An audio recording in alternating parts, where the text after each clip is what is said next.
Buenos días a todos. Bienvenidos a un webinar del campus IA Más Igual. Sí, soy Maite Sáenz, directora de Observatorio de Recursos Humanos, pero es uno de los proyectos en los que ORH está involucrado y en el cual, bueno, pues además sabéis que venimos realizando una serie de webinars, un ciclo de webinars para profundizar en todas las vertientes que tiene el reto de aplicar inteligencia artificial a la gestión de personas, a la gestión de talento. Hoy cerramos el ciclo de los primeros 5 webinars con un tema que a mí me parece que va a suponer un cambio radical del diálogo social, y es cómo llevar la inteligencia artificial a la negociación colectiva. Este webinar tiene una novedad y es que no lo voy a moderar yo. Por primera vez no modero un webinar, lo va a hacer un compañero mío, un periodista que ahora mismo estamos como muy en la picota, ¿no? Los periodistas, bueno, pues Totalmente. tenemos nuestra función, tenemos conocimiento y ya me encanta compartir este rol con un compañero de profesión que es Juan Carlos Lozano. Él es responsable de activos, que es el suplemento de economía, empresa e inversión de Prensa Ibérica. Estamos ligados por la economía y por el talento. Así es que yo encantada de tenerte conmigo aquí, Juan Mm, Carlos. Muchas gracias. Y como ponentes, pues me acompañan dos personas a las que, bueno, ya conozco. A una, desde luego, la conocéis, Estela Martín. Ella es responsable de comunicación de SyncroGo. Sabéis que es periodista y abogada, o abogada y periodista. Sabemos que es primero que después. Lo de influencer Primero lo dejo aparte. periodista. Periodista Hoy vocacional. sí, hoy sí, sí, sí. Fíjate que lo de influencer lo dejo aparte. Me gusta, ¿eh? Me gusta que vayamos con el nombre de periodista por delante, que es una profesión que bueno, un poquito vapuleada, pero que aporta mucho valor. Y luego nos acompaña un miembro de nuestro consejo asesor en Más Igual, una persona que sabe muchísimo de mercado laboral, que no ha estado con nosotros todavía, pero que espero que no sea la primera vez, sino la primera de muchas. José Luis Fernández es director del área de estudios laborales del sindicato USO, una persona con la que, bueno, pues he descubierto que se puede hablar con los y lo digo así, ¿eh? Se puede hablar con mucha gente de los sindicatos que tiene mucha cabeza. No, no, en serio, yo creo que el recorrido que llevas en el ámbito de la negociación sindical, pues avala ese conocimiento que tienes luego de ver las cosas como están pasando y todo lo que tenemos que hacer entre todos para que la IA, pues bueno, deje de ser ese monstruo que estamos dibujando. Porque yo creo que de momento gana la figura de monstruo frente a la figura de oportunidad. Pero eso lo veremos al final, que es una de las preguntas que tenemos. Yo sin más cedo la palabra a Juan Carlos. Bueno, sin más no. Os recuerdo 3 cositas. Una, por favor, las preguntas, que me gustaría que hicierais preguntas, de verdad aprovechar los perfiles que tenemos.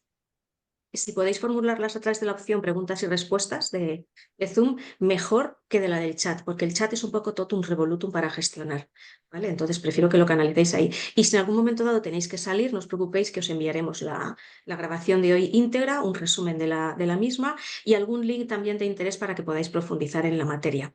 Sin más, ahora sí, Juan Carlos, sí, yo me callo, me muteo, me quedo a oscuras y te dejo a ti luces de acción. Gracias, Maite. Muchas gracias por la presentación y efectivamente, pues como que vamos a entrar directamente al webinar porque efectivamente es un tema que es interesante, es un aspecto concreto de la inteligencia artificial, que es un... Yo también creo que todavía que ahora está ganando más el monstruo que la oportunidad con la inteligencia artificial, aunque al principio parecía que no iba a ser así. Cosa que me parece bastante lógica además, porque hay un notable, es algo que está comenzando, y que además nos guiamos más por lo que hemos visto en películas que por otra cosa. Entonces, vamos a centrar el tema en la inteligencia artificial y diálogo social, nuevas obligaciones empresariales y sindicales. Así que sin más, lo que voy a empezar es lanzarle la primera pregunta a Estela directamente. Estela, ¿qué legislación regula actualmente la inteligencia artificial en el ámbito laboral? ¿Y de qué manera se traslada a la negociación colectiva? Si además nos explicas qué hacer y qué no se puede, o casi te diría más que no se puede, eso sería fantástico. Pues por empezar por el principio, lo que sí debemos tener claro es que nos estamos jugando el modelo de relaciones laborales del futuro, en mi opinión, y que la velocidad a la que va la inteligencia artificial obliga a ser rápidos y ágiles en cuanto a la negociación colectiva. A nivel de normativa, un poco rápidamente, sabemos que a nivel europeo por fin se ha aprobado la famosa, aunque se denomina Ley de Inteligencia Artificial, en realidad no es una ley, sino es un reglamento, la IAA, pero no va a entrar en vigor hasta 2026. y de aquí a 2026, a la velocidad que va la inteligencia artificial, corremos el riesgo de que cuando a nivel europeo se regule haya quedado completamente obsoleta este reglamento. Que entre otras cosas sí que va a prohibir algo que desde luego es importante, que es, por ejemplo, el reconocimiento de las emociones en el lugar de trabajo, que extiende también al ámbito educativo. Si nos bajamos a España, digamos que nuestro ámbito de referencia ahora mismo está, por un lado, en el Reglamento General de Protección de Datos, es decir, hay una obligación de informar a las personas a nivel individual del uso de algoritmos, pero si lo centramos en el objetivo de este webinar, sobre todo tenemos el artículo 64 del Estatuto de los Trabajadores, que es la obligación de informar y el deber de información que hay con los representantes de los trabajadores y con el comité de empresa.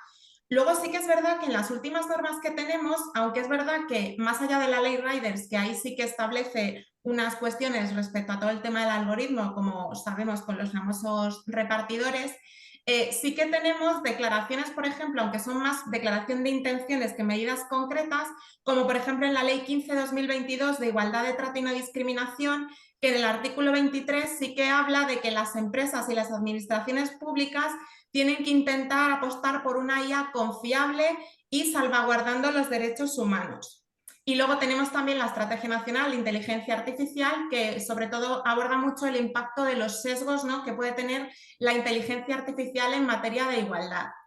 Dicho esto, lo cierto es que donde tendríamos que estar negociando ya usos concretos sobre la inteligencia artificial y cuáles deben ser los límites y qué usos, digamos, para qué puede utilizarse la inteligencia artificial y para qué no puede utilizarse la inteligencia artificial, es desde luego en el marco de la negociación colectiva, en los convenios colectivos. Debería llegarse ya y no tardar mucho más, porque la realidad es que la velocidad a la que va es imparable. Y luego no solo en los convenios colectivos, tenemos también, por ejemplo, la figura de los planes de igualdad en las empresas obligadas a tenerlo, que ahí también es otra herramienta para abordar medidas concretas sobre los usos permitidos o prohibidos de la inteligencia artificial, como pueden ser, por ejemplo, los algoritmos que puedan discriminar por razón de edad, teniendo en cuenta que tenemos un problema de edadismo en el mercado español muy serio y que puede agravarse con la inteligencia artificial.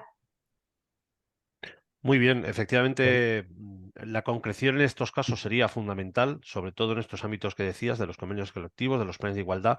Y uno de los problemas fundamentales también es justo el que apuntabas, Estela, ¿no? Esto está avanzando a tal velocidad que corremos el riesgo de quedarnos obsoletos permanentemente, casi, ¿no? En estas cosas.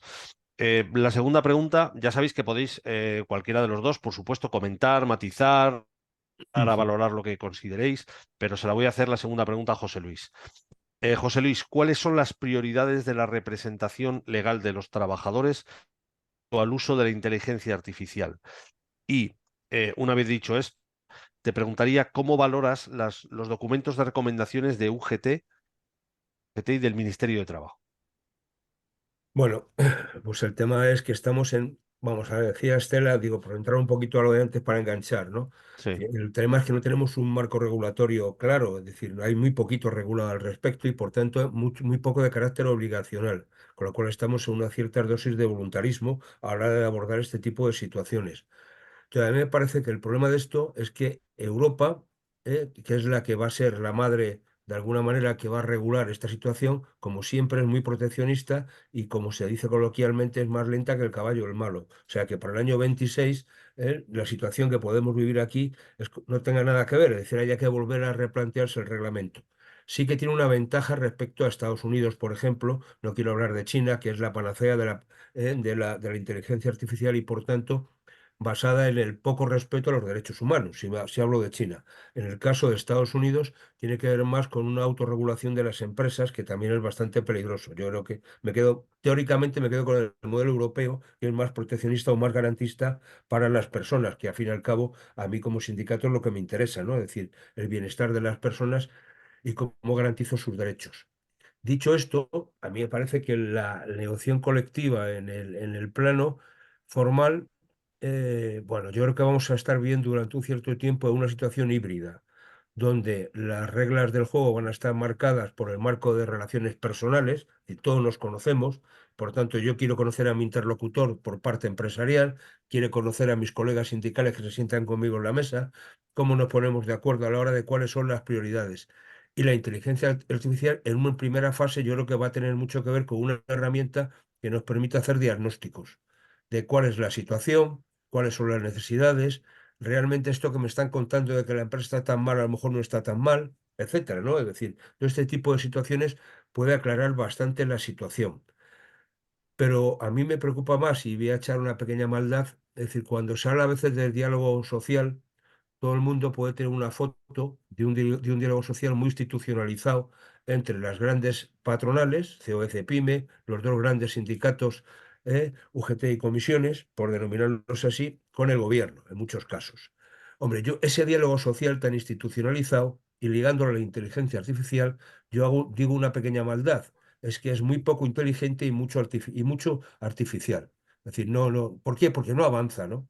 Y por tanto, cuando tú alejas la negociación de lo que a la gente le interesa, me da igual que hablemos de inteligencia artificial o hablemos de otra cosa, ¿no?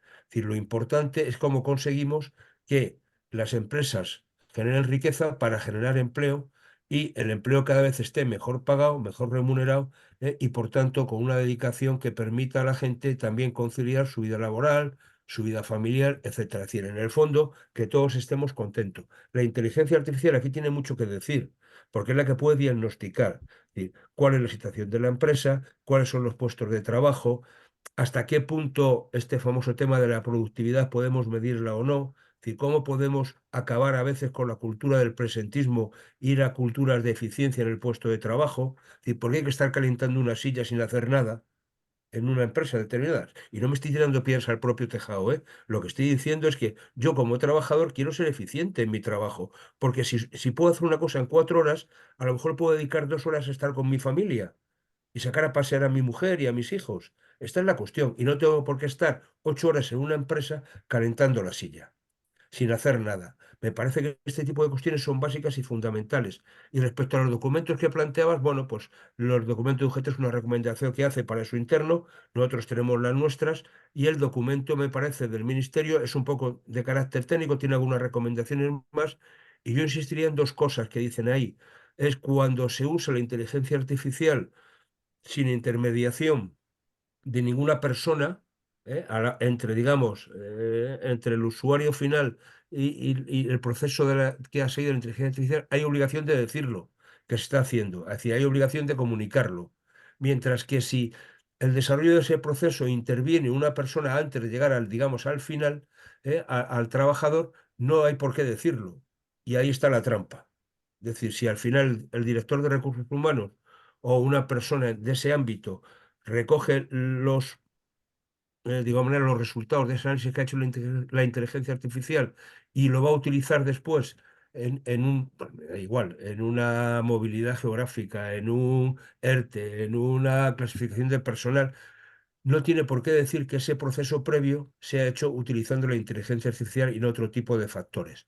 Entonces, yo creo que la inteligencia artificial tiene que venir a ayudar y no a destrozar. Y por tanto, mientras que venga a ayudar, bienvenida sea. Si viene a destrozar, vamos a tener algún problema. Estela, ¿tú qué opinas de eso? Yo coincido totalmente con José Luis y de hecho la realidad es que tenemos informes muy dispares sobre cuál va a ser el impacto de la inteligencia artificial.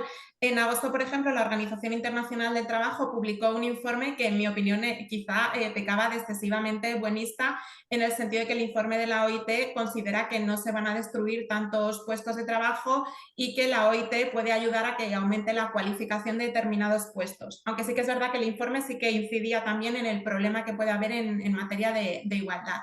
Sin embargo, hemos tenido otro informe hace poco de expertos del Fondo Monetario Internacional que ese informe sí que alerta de que probablemente la destrucción de puestos de trabajo motivada por la inteligencia artificial sea grande. Y un matiz muy interesante del informe del Fondo Monetario Internacional es que estamos acostumbrados hasta ahora de que a lo largo de la historia, tradicionalmente, los avances en automatización, en tecnología, a quienes más han afectado, digamos, han sido a los puestos de baja o escasa cualificación. Y el informe del Fondo Monetario Internacional alerta de que podemos estar ante una nueva realidad en el sentido de que la inteligencia artificial pueda afectar mucho a puestos de media e incluso alta cualificación. Y esto es un enfoque que es bueno que tengamos presente y ver puestos que pueden estar en riesgo y que sean de media y alta cualificación actualmente.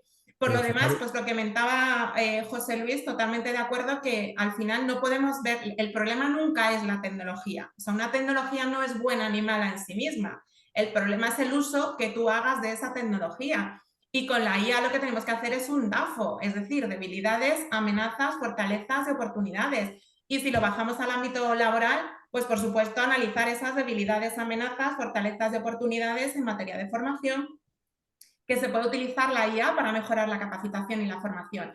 En materia de empleo, en materia de sesgos, de igualdad en género, en edad, en discapacidad y en otros muchos sesgos que puede tener. Es decir, hay que aterrizarlo bien. pero fíjate un momento, digo, con este me parece que es muy clave esto que está diciendo Estela, el que ahora mismo yo creo que están más en riesgo profesiones de cierta cualificación que las profesiones más manuales. Es decir, porque al final, si tienes un problema de fontanería en casa, pues va a tener que venir un fontanero.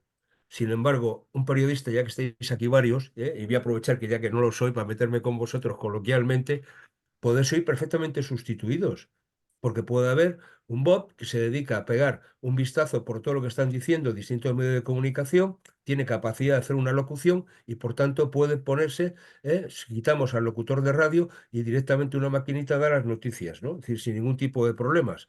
Es decir, eso ya está pasando. Entonces, hablamos de médicos. Oiga, un diagnóstico, de un dermatólogo, ¿por qué no lo va a hacer mejor una máquina que el médico? Porque va a tener mucha más información que el médico. Y como estas, las que quieras. Oiga, los abogados, es que los formularios, de las demandas o no sé qué, te tocan las dos, Estela. Decir, bueno, es que los puedo hacer directamente, ¿no? Es decir, que estas profesiones que tradicionalmente hemos dicho son intocables, todas son tocables. Y seguramente estas que tienen otro nivel más manual, que no hablo de cualificación, estoy hablando de cosas. Entonces, me parece que lo que es importante es que seamos capaces, primero, de pensar en la creatividad de las profesiones. Y hasta qué punto hay que huir de los procesos automatizados, que son los que son fácilmente susceptibles de un algoritmo. Es decir, todo lo que puede ser automatizado, un algoritmo lo puede gobernar. Mientras que algo que tenga creatividad no es tan fácil. Y parece que esto es muy importante de ponerlo encima de la mesa. Y tiene que ver cómo educamos a la gente también en otro tipo de capacidades, no tan técnicas, sino más de relaciones humanas, de trabajo en equipo, de otro tipo de habilidades que si no, las podemos perder. Y me parece que esto es clave. Y luego el drama, es decir, yo creo que la inteligencia artificial va a ser generadora de empleo. También va a destruir empleo, las dos cosas. El tema es cómo casamos los tiempos. Y este es el problema, ¿no? Es decir, seguramente el saldo pueda ser positivo, pero el tema es el tiempo, ¿no? ¿Y qué Ujú. hacemos durante ese tiempo? ¿Qué hacemos con esa gente que puede perder su trabajo hasta que puedan ser otros trabajos? Porque al final no serán los mismos. Entonces, aquí me parece que el tema de formación y el tema de las administraciones, en formar a los actuales desempleados, en dotarles de nuevas competencias, de nuevas cualificaciones profesionales vinculadas a los desarrollos tecnológicos, es clave. No puede ser que el Servicio Público de Empleo se dedique a ser un gestor de la prestación y cuando alguien va a pedir un itinerario formativo, lo que le enseña es el tablón de anuncios. Eso no puede ser. Bueno, bueno, primero darle las gracias a José Luis por esa descripción tan buena de nuestra profesión y por ponerle una fecha tan cercana de fin. No, no, Pero espero que bueno, no, bromas que soy aparte. gente súper súper Sí, necesaria, ahora más que nunca. bueno. Pero hay una cosa que al hilo de lo que estabais comentando me genera una cierta duda. Yo creo que todos podemos entender perfectamente la parte de utilizar la inteligencia artificial en todo lo que tenga que estar alrededor de las obligaciones empresariales y sindicales. Bien, también un poco al intento de eliminar sesgos género, de edad, etcétera, etcétera, a la hora de las contrataciones. Yo creo que eso nos llevará a otro estadio, que es el de la formación de las personas que lo manejan, pero luego hablaremos de él. Pero, por ejemplo, José Luis también comentaba una cosa que a mí me ha hecho pensar, ¿no? Cuando él comentaba toda la incidencia en productividad, en cómo generar, cómo adaptar la jornada laboral, el teletrabajo, etcétera, no estamos no le vamos a pedir a la inteligencia artificial que entre demasiado en lo que es la responsabilidad de la empresa, si la utilizamos para eso. No digo ya solamente considerar que no está, evidentemente, estamos en un estadio muy inicial, pero no es un riesgo para la gestión de la empresa eso. Al final se trata de utilizar la inteligencia artificial de manera positiva en la organización. Es decir, tenemos, por ejemplo, sobre la mesa una medida como la reducción de la jornada a 37,5 horas, que afectará más en algunos convenios que en otros, porque ya tenemos muchos convenios que en cómputo anual regulan esa jornada. Tenemos sobre la mesa otra medida que están haciendo ya, probando con cierto éxito otros países, como puede ser la jornada de 4 días.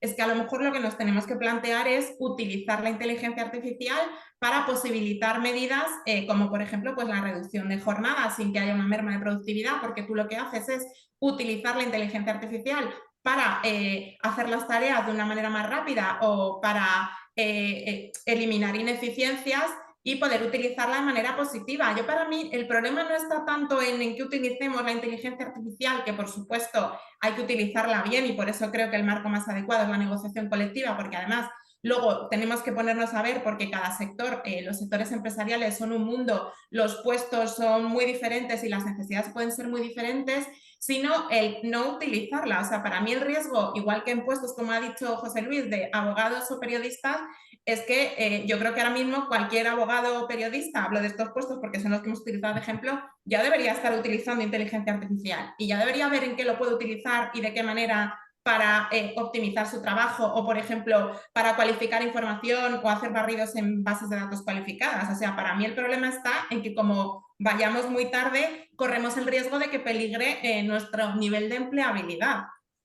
Por eso creo que es fundamental que esto se lleve ya a la negociación colectiva, porque es el marco más adecuado y más garantista para todas las partes al final. Y Claro, luego pero la aquí, realidad de cada empresa, pues por supuesto hay que tenerla en cuenta. pero mira, Estela, yo estoy de acuerdo, es decir, sí hay que llevarlo a la negociación colectiva, pero fijaros, aquí también tiene que haber voluntad de querer llevarlo a la negociación colectiva, porque la negociación colectiva son dos partes, una parte empresarial y una parte sindical que representa a los trabajadores.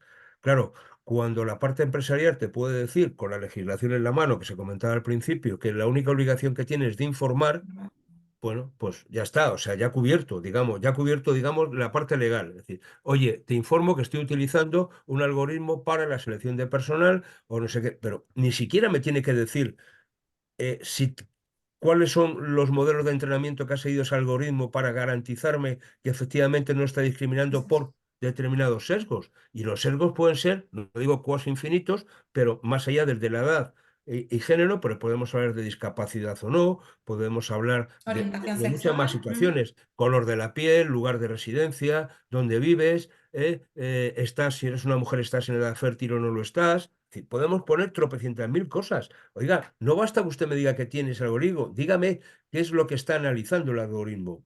Deme usted alguna información más de qué relación hay entre los inputs de entrada y los de salida. Porque yo digo una cosa un poco exagerada, ¿no? Si al final usted pone determinados inputs y al final la selección de personal siempre es el cuñado del jefe, pues hombre, algo no funciona. ¿Eh? Algo no funciona. Entonces, me parece que este tipo de cuestiones hay que ponerse encima de la mesa. Hay que ver el comportamiento ético también de la gente que programa o que desarrolla los algoritmos, que no es parte de la empresa. ¿Vale todo? ¿Se puede asumir cualquier tipo de encargo, incluso cuando a mí me dicen que en un algoritmo determinado introduzcan determinado sesgo? En esta empresa no entran mayores de 55.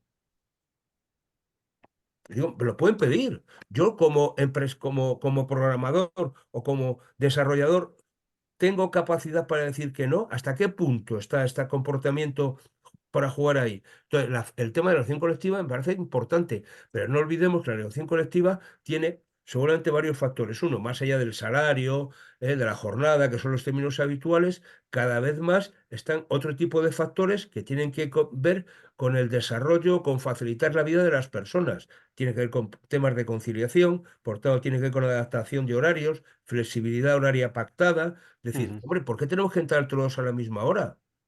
A lo mejor no, dependerá también las características de la empresa. Es decir, que hay cosas que se puede ver. Ahí la inteligencia puede aportar fundamentalmente, insisto, análisis y estudio, pero no acabemos confundiendo la inteligencia artificial con rellenar una hoja de Excel, porque no tiene nada que ver. ujú. Y en muchos casos, como, bueno, como utilizo un ordenador y una hoja de cálculo y ahí pongo muchos datos, ya está. No, no, ¿eh? O sea, yo tengo inteligencia, pero no es artificial, es humana. Y entonces me parece que también es bueno acompasar a la inteligencia artificial de la inteligencia humana. Y a veces los negociadores de los convenios, tanto por parte empresarial y por la parte sindical, hay poco de esto. O se nos Ujú. olvida poner también nuestra dosis de inteligencia humana y de sentido común para que las cosas salgan. Insisto, que hablando se entiende la gente y entre las personas es más fácil entenderse que con el desarrollo de una máquina. Pues así es. Vamos a continuar avanzando en el webinar. Le preguntaría a Estela, ¿dónde recomiendas que pongan especial atención las empresas? Y te preguntaría también cuáles son los principales focos de fricción en la negociación colectiva. A ver, de momento, en esto seguro que José Luis puede aportar mucho más que yo. Es verdad que estamos viendo poco el tema de llevar la inteligencia artificial a la negociación colectiva, al menos en los últimos convenios que se han negociado. Más allá de lo que hemos comentado hasta ahora y del deber de información y de la importancia de crear medidas concretas, yo, por ejemplo, abogo por en los planes de igualdad sí que hacer mención expresa a medidas muy concretas, como por ejemplo establecer que no se pueden en ningún caso utilizar algoritmos que discriminen por razón de edad o de cualquier tipo, y que por supuesto la empresa garantizará no solo que no se usen en sus procesos de selección, sino si se subcontratan en una consultora de selección, como vemos habitualmente que a veces quienes discriminan son los headhunters, ¿no? Es decir, los terceros en quienes subcontratamos nuestro proceso de selección. Y yo creo que sí que es muy importante hacer un ejercicio también, más allá de lo que es la normativa. Es que lo que sí que estamos viendo, por ejemplo, es que hay empresas que empiezan a utilizar ya inteligencia artificial en crear sus catálogos o sus presentaciones corporativas de PowerPoint, o por ejemplo sus planes de medidas de conciliación que tienen implantados, y no se dan cuenta de todos los sesgos que están perpetuando con esa creación de imágenes, que Ujú. volvemos a ver catálogos de medidas de conciliación de la vida personal, familiar y laboral ilustrados con medidas donde fundamentalmente aparecen mujeres, y no solo mujeres, sino madres con los niños.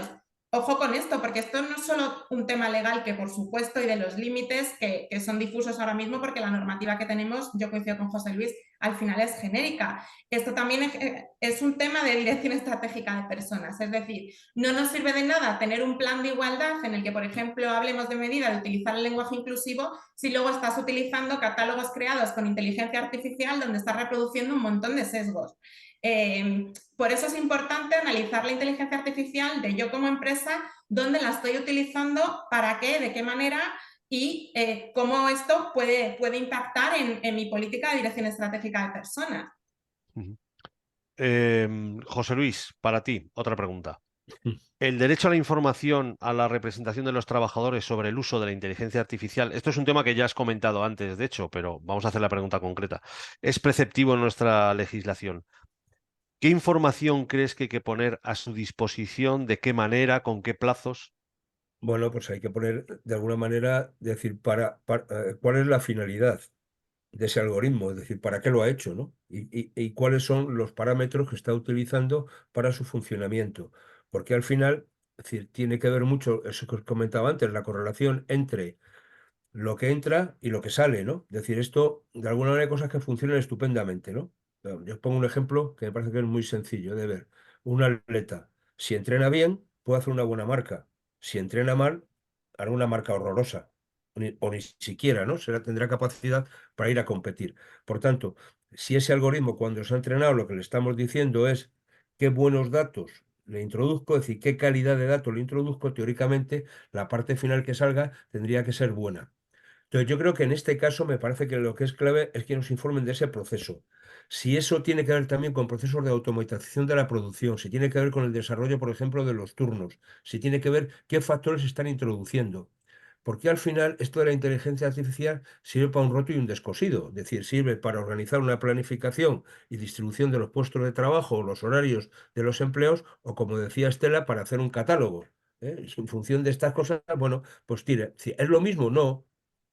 Aunque en el catálogo encontramos sesgos o aparece una señora maravillosa o un señor maravilloso o unos niños guapísimos que luego a lo mejor resulta que el común de los mortales no tiene unos niños tan guapos, ¿no? Es decir, porque nos saquen siempre las imágenes americanos que todos son altos, y estupendos, ¿no? Es decir, claro, hasta qué punto este tipo de cosas nos está invadiendo, ¿no? Muchas veces y está dando una visión deformada de la realidad, ¿no? Entonces, me parece que hay que tener mucho cuidado con ese tema. Y luego me parece que es clave, aunque seguramente hablemos después, del tema de la formación. Yo no le puedo pedir a un representante de los trabajadores que sepa o que sepa capaz de interpretar alguna de estas cosas que estamos diciendo. ¿Por qué no? Porque a la empresa son variadas. Es decir, si yo tengo, vamos, y tenemos una presencia importante, el servicio de limpieza pública viaria. Es decir, pues, hombre, pues saben lo que saben hacer, lo hacen estupendamente, ¿no? O limpian en un hospital y lo tiene el hospital como los chorros del oro. Pero, ¿y si hay un algoritmo, cómo lo va a interpretar la señora de la limpieza? Digo, con todo el cariño del mundo, ¿eh? Y tan respetable, entenderme. Ahora, si estamos hablando de una empresa tecnológica donde yo tengo como representante del personal a media docena de ingenieros, hombre, a lo mejor la cosa cambia, ¿no? Pero es que yo en el sindicato tengo las dos cosas. Tengo gente que son ingenieros y que están negociando un convenio, y tengo personal de limpieza que son una gente estupenda, súper entregada y que hace su trabajo maravilloso, y que lo que se preocupan es de que su compañera que está enferma pues se la sustituya adecuadamente, que no tenga un problema, que esa que ha tenido un problema con su hijo le den un permiso para que pueda atenderlo. Es que esas cosas también son humanas, ¿eh?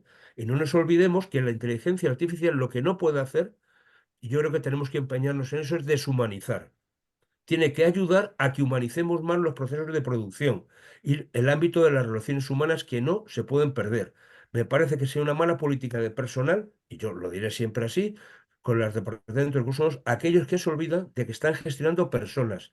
Y este rollo, lo digo, perdóname el término coloquial, del capital humano, pues oiga, pues si es importante, cuídelo, ¿eh? Cuídelo. Ujú. Porque si no, o sea, si usted es capaz de cuidar una inversión en euros en el banco, es mucho más importante que cuide usted la inversión en las personas que tienen, porque es lo más fundamental que tiene en una empresa. Y si no lo hace, no quiero poner calificativos. Volviendo. Juan Carlos, permíteme que es que Sí. no he podido resistirme, no he podido resistirme porque justo lo que están diciendo es que tiene mucho que ver con otro webinar que hicimos la semana pasada en el que nos hablaban, claro, de la calidad de los datos. Y para tener una calidad buena de los datos de las personas de una organización, hay una cosa que no podemos obviar, y es que primero hay que establecer lazos de confianza con los empleados. Parece una butad, pero no es una butad. ¿Por qué? Porque la mayoría de los datos que hasta hace nada, y en muchas empresas sigue existiendo, tiene recursos humanos de sus empleados, no son datos fiables. En una encuesta, por ejemplo, de compromiso, ¿de verdad los empleados nos dicen que están a gusto o que no están a gusto? ¿De verdad? Entonces, si no tenemos esa perspectiva, a lo que voy, de humanización, que no quiero decir nada que tenga que ver con paternalismo ni cosas así, No, ¿no? Sino de no. establecer una relación sólida de, oye, de win-win, ¿cómo luego vamos a poder, a través de los distintos procesos de gestión de personas, recopilar datos sobre los que tomar decisiones partiendo de datos buenos? Y lo dejo ahí. Vale, que eso Ujú. da para. Os recomiendo que veáis, si acaso, a ver si me acuerdo y os paso el enlace del anterior webinar porque andaba en este tema también. Ajá. Y como veis, es que está todo relacionado. Es que está todo relacionado. Y ahora ya me Estoy callo, perdona totalmente de Juan Carlos, acuerdo. ¿eh? O sea, yo que Estás trabajamos en Maite. diariamente con muchos responsables de personas, y a veces haces una pregunta tan sencilla como, oiga, usted en su empresa, ¿cuándo fue la última vez que pidió un currículum actualizado a sus trabajadores y trabajadoras? Y hay empresas Por que ejemplo. nunca han pedido ese currículum. Y hay empleados y empleadas que apuestan por su formación y que resulta que han mejorado su nivel de inglés, han empezado a estudiar otro idioma o están estudiando un máster y nadie les ha preguntado por ese currículum vitae. Y es una cuestión que dices, bueno, lo primero que te tienes que preocupar es por qué Fundamental. capacidades tiene la plantilla que tú tienes. Antes de, por ejemplo, sobre todo a la hora de enfocar un proceso de búsqueda de nuevo personal, es decir, antes de plantearte recurrir a contrataciones externas, que a lo mejor resulta que tienes en tu plantilla personas que tienen esa cualificación y tú no lo sabes. Ujú, eso es. Nada, muy bien. Ya. Gracias, Maite. Y otra cosa que estaba justo al hilo de lo que estabais comentando antes es el tema de la formación, ¿no? ¿Quién forma al formador? En el Pues caso, Es una pregunta muy interesante y de difícil respuesta. No sé si a lo mejor José Luis tiene la respuesta, porque la realidad es que la inteligencia artificial va a una velocidad muy rápida para que podamos siquiera digerirla. Antes hablaba José Luis de la formación. Yo creo que la formación en inteligencia artificial es fundamental, no solo por parte de la representación sindical, por supuesto, también por la otra parte, ¿no? Por la parte de las empresas. Y el problema que tenemos, y lo comentábamos antes en el debate previo que teníamos, es que no podemos olvidar que la realidad del tejido empresarial español se compone mayoritariamente de pymes, muchas micropymes. En España tenemos, no sé si los últimos datos, un 97% de las compañías son pymes. Y esto puede suponer un problema porque cuando se habla de datos a nivel internacional de cuánto puede afectar la inteligencia artificial, no es lo mismo un país de empresas grandes que un país de empresas mayoritariamente pequeñas, y ese problema lo vamos a tener sobre la mesa antes o después, y es fundamental empezar a formar tanto a la parte sindical como a la parte empresarial. Pero fíjate que además digo, es decir, que no solamente que somos un país de pymes, es que las características de nuestras pymes tienen que ver mucho con los servicios y no tiene que ver tanto con el tejido industrial, que también la aplicación de la inteligencia artificial es muy distinta, ¿no? Si hablamos de ámbitos industriales, de ámbito más de servicios. Me estaba acordando ahora, me estaba riendo para mí mismo, ¿no? Porque el otro día estaba dando un curso de formación sobre funciones de los representantes de los trabajadores y había dos compañeras que estaban allí, que son delegadas de hace poco tiempo, y su profesión es ser cuidadoras en el zoo. Y por tanto, claro, entonces, o sea, por un lado está así el conocimiento científico y tú puedes programar con la inteligencia artificial determinadas cuestiones que se puedan plantear. Pero claro, cuando una en ese momento la llaman por teléfono porque uno de los tigres nuevos que han llegado hace poco se ha enredado en una pata con un cable, pues eso no da inteligencia artificial que lo solucione. Entonces, por eso digo que yo creo que hay cosas que pueden apoyar, que pueden ayudar, pero que después la realidad de la vida es muy distinta en función del tipo de profesión y las características. Lo que es importante es formar a la gente, primero en las cosas más básicas, cuáles son los derechos de los representantes de los trabajadores en este caso. Hay que dejar, y esto es un lío que no es fácil, seguramente a lo mejor es muy técnico, pero es que se está suplantando con algunos aspectos de algunas de las reformas laborales la representación de la representación legal de los trabajadores por la representación del sindicato en la empresa. Y no es lo mismo, y no es lo mismo. ¿Eh? Y eso a veces tenemos ahí una pequeña batalla, digo, en el interno del mundo sindical, en qué sistema es mejor, ¿no? Porque la representación legal de los trabajadores la eligen los trabajadores. La representación del sindicato en la empresa la elige el sindicato. Y eso da lugar a situaciones a veces que no están especialmente coordinadas y dan lugar a situaciones conflictivas. Y tiene que ver quién tiene la capacidad de negociar, si el sindicato o la representación legal de los trabajadores. Y eso tiene que ver con los procesos de formación, porque a lo mejor el sindicato o el aparato del sindicato como tal tiene más medios para formar a la gente o tiene más medios para acudir o manejar este tipo de herramientas de las que estamos hablando, que es la representación legal de los trabajadores que están en la empresa currando, que están haciendo su trabajo, que hablan con el de recursos humanos, que atienden el problema de una gente, y que la situación es distinta y variopinta, ¿eh? Entonces, me parece que esto habría que darle alguna vuelta y que también es una laguna que está ahí, que jurídicamente ahora mismo lo que dice la legislación, pero eso, Estela, tú sabrás más que yo, es que quien tiene la capacidad de iniciar este tipo de negociaciones son las secciones sindicales, por tanto, la representación del sindicato en la empresa y no los comités de empresa. Con lo cual, a mí me parece que ahí tenemos, iba a decir Houston, tenemos un problema. No tenemos por qué, pero se puede dar. Al hilo de lo que comentabais, efectivamente hay una realidad que está, claro, toda la legislación que nos viene es europea, esto es un movimiento europeo, internacional, mundial, pero España tiene la realidad que tiene, es un país de pymes y micropymes, el 97, el 98%, como decíamos. eh, es evidente que esta aplicación, o un factor clave para toda esta aplicación, va a ser la externalización de todos los procesos que tengan que ver, ¿no? Sobre todo, yo creo que a nivel de las empresas, ¿no? Lo cual, yo creo que eso tiene un riesgo añadido, ¿no? Por el lado de la formación, por el lado del proveedor, por el lado de muchas, por el lado incluso, antes lo comentábamos, de una posible dilución de las responsabilidades de la empresa que contrata a una posible externalización. Este asunto, ¿cómo lo veis o cómo pensáis que va a afectar?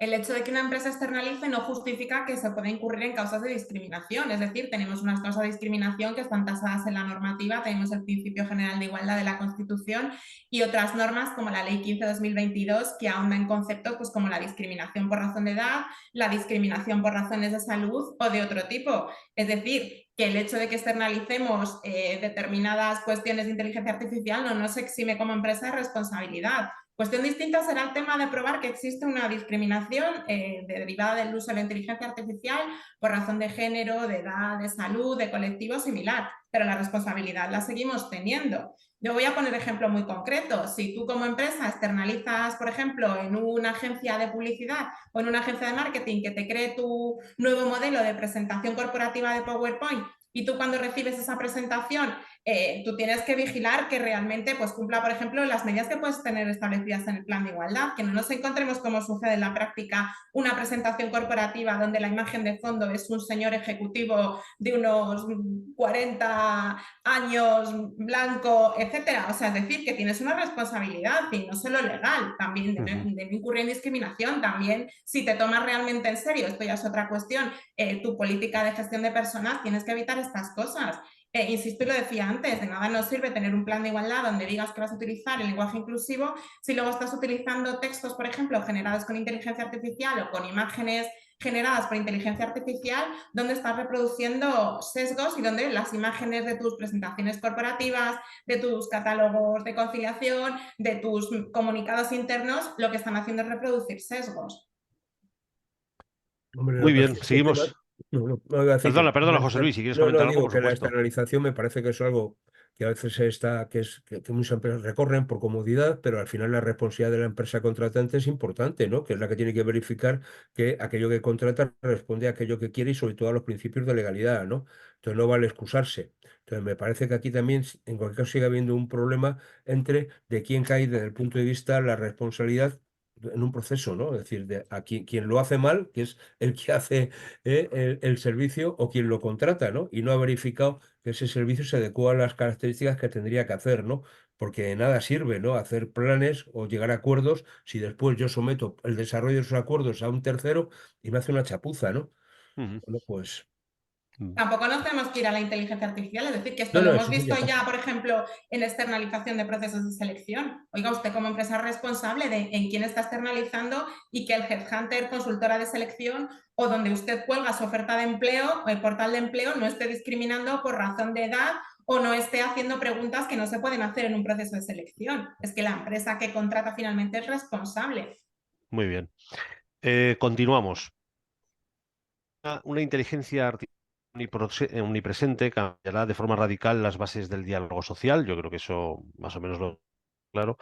Pero te preguntaría, ¿qué recomendaciones darías para construirlas con solidez? ¿Están las empresas y los sindicatos haciendo estudios de impacto, estudios de impacto, sobre los que construir sus planes estratégicos y sus propuestas? Bueno, yo creo que ¿Qué estamos en consideráis? pañales en este tema todavía, ¿no? Es decir, es un tema que tenemos que desarrollar, que se está avanzando, que viene muy deprisa y vamos dando pequeños pasos, ¿no?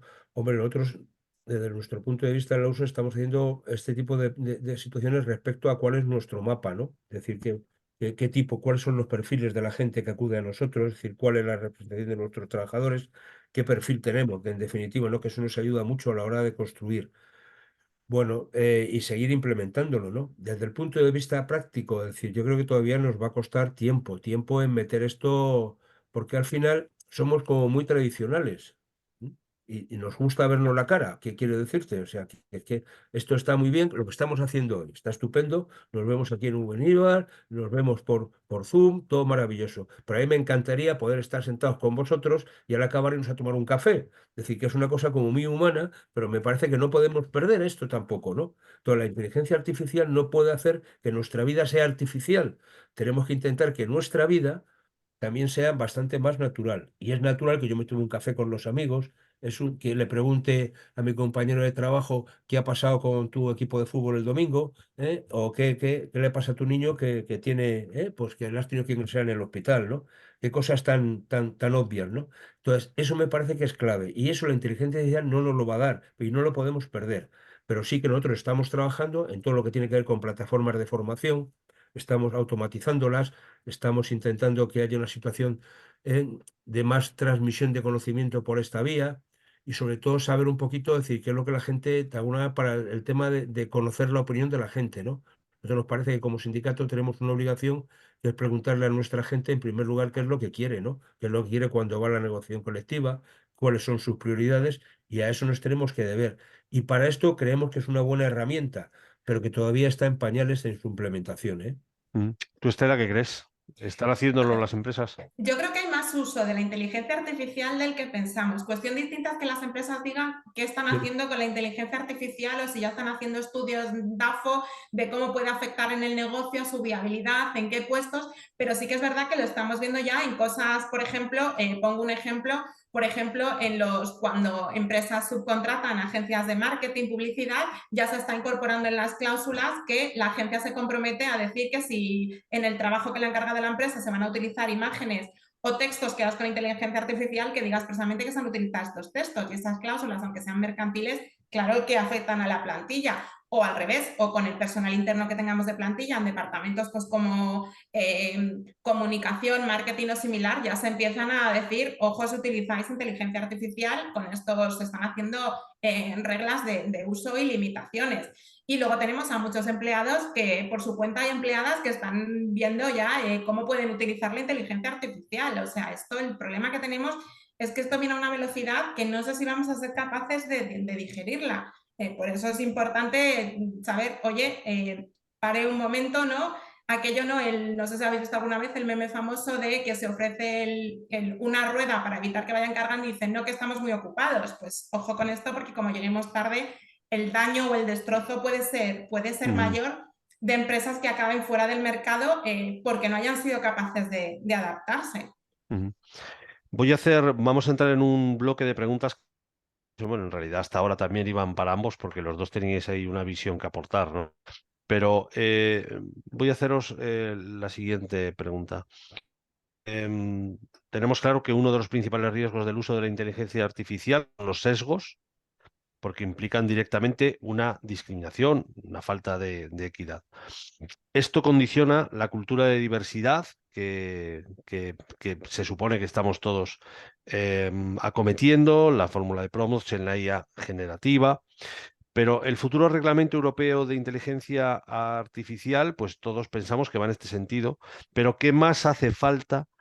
Además, se da, por supuesto, o al menos creo yo que se da, por supuesto, de penalizaciones económicas muy elevadas para que la cultura de la diversidad se consolide. ¿Qué más hace falta? Empiece quien quiera, por supuesto. Yo No creo sé, que en materia de planes de igualdad nos queda un ejercicio importante por hacer. Es tan difícil al final sacar adelante muchos planes de igualdad que nos conformamos, yo creo que con poco. Y es importante hacer una revisión, insisto, yo lo decía, con medidas concretas del tema del uso de la inteligencia artificial, porque de nada nos sirve medidas pues, como el lenguaje inclusivo, que está muy bien, si luego por el otro lado estamos metiendo la inteligencia artificial en nuestra casa sin hacer un ejercicio de los sesgos. Tenemos que hacer un ejercicio importante en cuanto a la variable discapacidad. Es que en las imágenes detrás de la IA hay personas y esas personas en su inmensa mayoría son personas que no tienen ningún tipo de discapacidad y eso al final se acaba reflejando. El 22% de las personas que trabajan ahora mismo en sistemas de inteligencia artificial a nivel mundial son hombres, solo el 22%. Eso claro que tiene un sesgo y es bueno saber cuáles son esos sesgos cuando los aterricemos el uso de inteligencia artificial, imágenes, textos o similar. Yo siempre digo una cosa, el mejor sesgo es el que eres tú mismo capaz de percibir. Prueba a crear una imagen o un texto sobre liderazgo creado con inteligencia artificial y ya verás qué imagen te saca. Ponen en un programa como DALL-E de creación de imágenes de inteligencia artificial ingeniero en inglés, que en inglés no hay género, es ingeniero o ingeniera. Y verás qué imágenes te saca, para que seamos conscientes de qué estamos hablando cuando hablamos de sesgos, que claro que los hay. José Luis. no, los sesgos existen y por eso me parece que es clave cuando hablábamos antes del derecho a la información, etcétera. Es decir, bueno, ¿de qué manera se van a introducir la inteligencia artificial los datos a partir de los cuales procesa? Porque la inteligencia artificial, más allá de que sea una un gran elemento de captador de datos y de procesarlos, los datos tienen que estar, ¿no? Si nosotros nos hemos pasado media vida defendiendo el currículum ciego, Es decir, que por tanto no hay que poner el sexo, ni la edad, ni este tipo de cosas cuando haces el currículum. Hombre, no puede ser que lleguen allí en una primera entrevista o una primera toma de datos que me vayan a hacer, que va a ser después para procesarse, y me pidan esos datos, ¿no? Es decir, oiga, esto no vale, ¿no? No funciona así. Y luego me parece que es muy clave tener esa capacidad de discernir si se está introduciendo un sesgo, que yo no tengo claro que a veces es un sesgo consciente o inconsciente, porque teóricamente, claro, si fuese inconsciente, bueno, venga, vamos a remediarlo, pero si ese sesgo ha sido introducido de manera consciente, ojo, porque la discriminación positiva a veces también funciona en los sesgos, ¿eh? Si qué mono queda, perdóname la expresión, que nadie se me moleste, ¿eh? ¿Qué mono queda un niño o una niña con síndrome Down atendiendo la recepción, de una empresa? Qué bien queda, ¿no? De una empresa integrada que apuesta por la integración. ¿Por qué está ahí? ¿Por lo que vale o por lo que visualiza? Y por tanto, cuando hablemos de sesgo hay que hablar también de estas cosas, ¿eh? Es decir, que hacías tú lo de la discapacidad. Oiga, esa obligación de ese 2% de las empresas de más de 50 trabajadores de tener una persona con discapacidad, ¿dónde está? Y por eso nos inventamos los centros especiales de empleo, que también a su vez segregan en función de. Me parece que estos temas son muy de fondo, ¿no? Y por tanto, el tema de los sesgos a nosotros nos preocupa mucho, a mí me preocupa mucho, porque sobre todo aquellos que dicen que son inconscientes, pero que yo no creo que sean inconscientes, que conscientemente se han puesto o se han dejado entrever. Y ya no estamos hablando de los típicos de edad, sexo, género, eh, no, más, que tienen que ver con otro tipo de actitudes, con razones de nacimiento, con la edad, tiene que ver con si eres una mujer, qué capacidad tienes o no de procrear y por tanto de tener hijos y qué situaciones hay. Este tipo, cuál es tu carrera profesional, qué aspiraciones tienes. Hombre, es que se han hecho auténticas, en este país se han hecho auténticas salvajadas, sin inteligencia artificial. Espero que eso no se repita con la inteligencia artificial. Tú no puedes hacer en un reconocimiento médico un análisis de sangre a una mujer para ver si se queda embarazada o no, sin decírselo. Y eso ha Ujú. pasado. Digo, sé que es un ejemplo muy bruto y seguramente, pero ya, que es que eso lo hemos denunciado, ¿eh? Porque se hacía, no quiero citar la empresa porque quedaría un poco feo, ¿no? Pero entenderme lo que quiero decir. Sí, Claro, sí. si ese proceso ya no físico, sino por otro tipo de vías o por un tipo de preguntas que están dirigidas o muy orientadas a ser capaz de captar determinadas cuestiones. Hombre, pero fijaros hasta qué punto, no ya en este tema, cuando están analizando la reacción de un empleado en una empresa cuando le encarga un trabajo.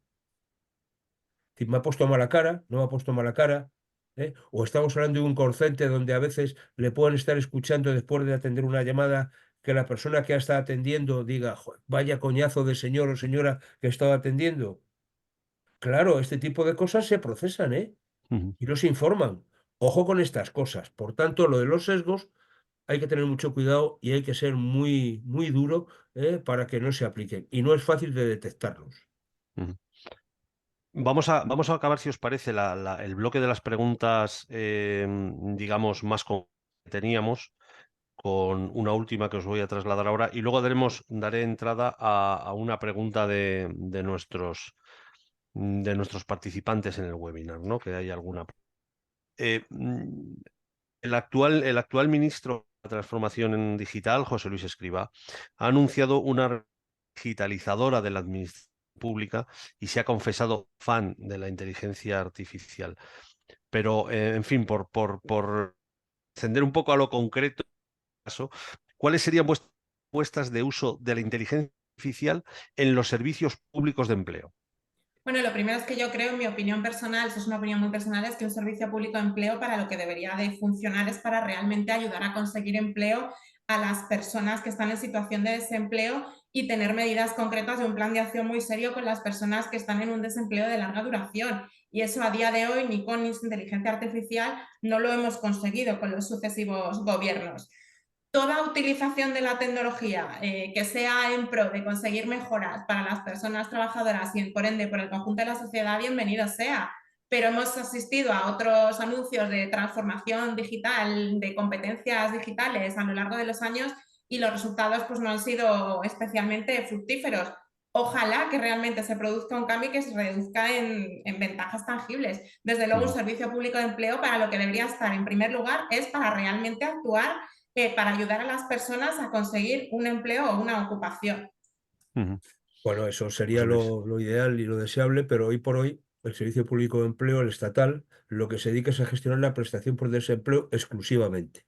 Y lo que tiene que ver con la búsqueda de empleo está de alguna manera derivado a los servicios públicos de empleo que dependen de las comunidades autónomas. Con lo cual estamos troceando esa posibilidad y cuando hablamos a veces de la movilidad, ya de entrada en las propias ofertas que se puedan generar, tiene que ver mucho con la realidad territorial de cada ámbito y cómo se gestionan en cada ámbito esto que se denomina las políticas activas de empleo, y que habría que haber una mayor coordinación en ese tema. A mí me parece que lo que dice el ministro Escrivá, bueno, pues queda muy bonito, ¿no? Pero lo que hay que abordar es un plan de modernización del Servicio Público de Empleo en su conjunto, tanto el autonómico como el estatal.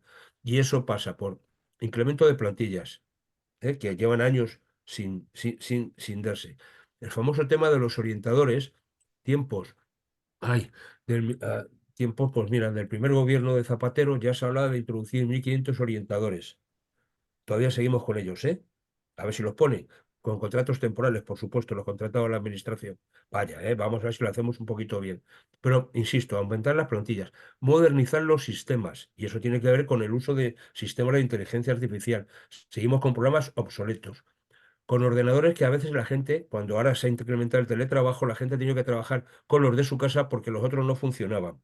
Así que el plan de modernización de los servicios públicos de empleo tiene que ver con las personas, con los instrumentos y tiene que ver con, de alguna manera, facilitarle la vida a la gente. Si yo quiero buscar empleo y no consigo una cita, en un mes, pues hombre, a lo mejor pues, podrían un poquito estas cosas, adelantarlas un poquito. Entonces yo creo que se puede hacer mucho y bien y lo que hay que hacer es menos declaraciones y más acciones. Eso, pero que ser un político es complicado, ¿eh? José Luis, ya lo Bueno, pues lo que sabemos. nos toca, ¿no? O sea, yo como sindicato le pido, otra cosa es que me lo concedan, pero bueno, por pedir Eh, que quede. Yo creo si que os... sería fundamental en materia de inteligencia artificial empezar a plantearse subvenciones para empresas para formación Ujú, de las plantillas. Me parece fundamental, porque lo que ujú, nos viene encima es grande. ujú. Si os parece, vamos a acabar un interesantísimo webinar con una pregunta de uno de nuestros participantes. Cecilia Coll comenta que la normativa europea de la que habéis estado comentando antes va a llegar tarde y que va a ser complicada para las pymes, ¿no? Entonces ella pregunta, ¿una normativa sencilla y práctica para pymes es posible realmente? ¿Se está trabajando sobre ello? Que a mí me conste, no, ni a nivel de la Unión Europea ni tampoco en España. En España lo que es que además no tenemos normativa para pymes, más allá de las obligaciones legales que hay para empresas a partir de 50 o de más de 50 personas trabajadoras. Por lo tanto, aunque igual sería deseable hacer algún tipo de normativa para pymes, que a mí me conste no está puesto sobre la mesa. No sé si José Luis a lo mejor tiene más información que yo en este sentido. No, no, yo creo que no, no hay nada puesto y sería deseable, ¿no? Porque al final sería realmente extender, de alguna manera, hacer un tejido mucho más adecuado al tejido empresarial real que tenemos en España y la utilización correcta de esta herramienta, que yo sigo diciendo que es una herramienta. Es decir, aquí no hay ni mala ni buena, o sea, no, no, las cosas no son iguales, es que tiene que ver mucho con el uso que tú hagas de ella, ¿no?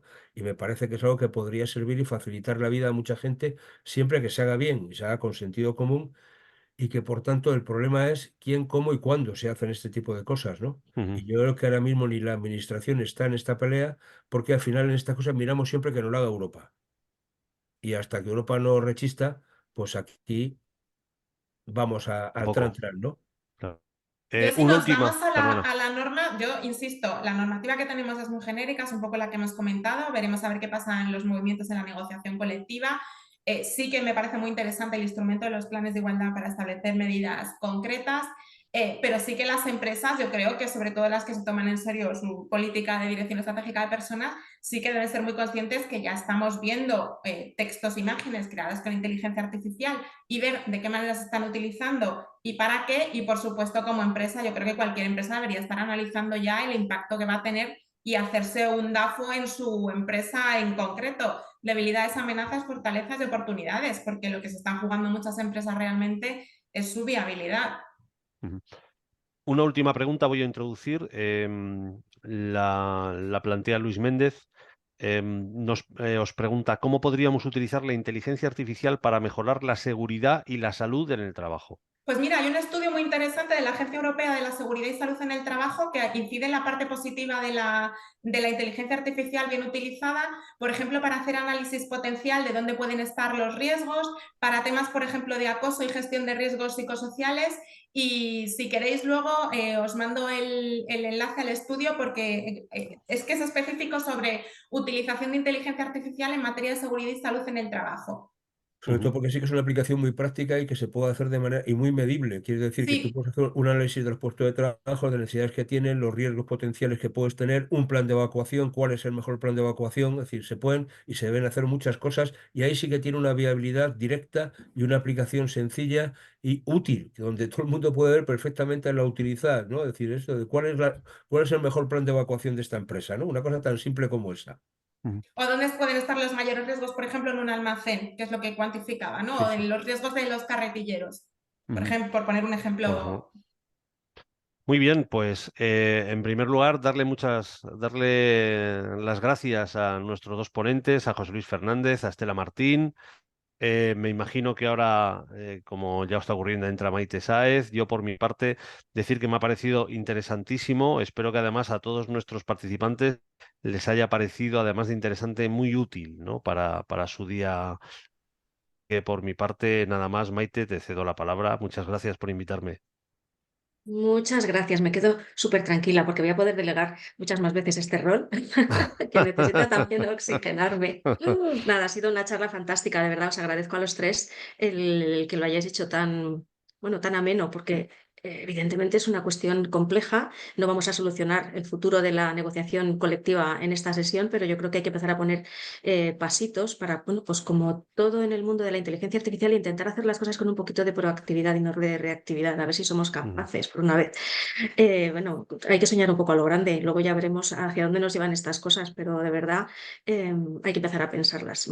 Os enviaremos la grabación, sé que alguna persona ha tenido que salir, os Ujú. enviaremos, mira, el documento que ha comentado Estela Martín, que ciertamente es muy interesante y en el ámbito de prevención de riesgos estamos pensando hacer un estudio precisamente que trate estos temas en la línea de nuestros estudios, multimedia, con podcast, con infografías, con mucho análisis detrás, a ver si lo conseguimos para este año.